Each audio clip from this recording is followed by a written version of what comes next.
অবশেষে বিয়ের বাসায় এসে পৌঁছাতে পারলাম। ভেবেছিলাম আজকে আর পৌঁছাতেই পারবো না। হ্যালো এভরিওয়ান, আসসালামু আলাইকুম।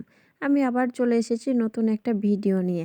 আর আজকের ভিডিওটি আমার বিয়ে বাসায়। কারণ বিয়ে বাসায় আমাদের একটা দাওয়াত ছিল। আর আজকে গায়ে হলুদ ছিল কনের।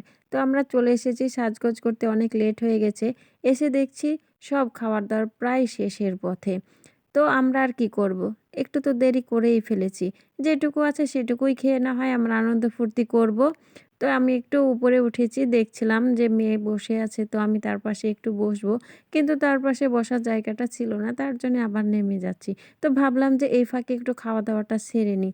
কারণ খাওয়া দাওয়ার জন্য ক্ষুধাও লেগেছে, আর পেটে আগে খাবারটা দেওয়াই উচিত।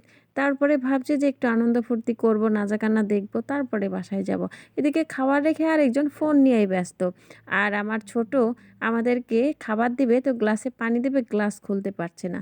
এদিকে ওরও ক্ষুধা লেগেছে, আমি ওকে একটু খাইয়েও দিচ্ছিলাম। খাওয়া দাওয়া শেষ করে আবার আমরা চলে এসেছি কনের কাছে।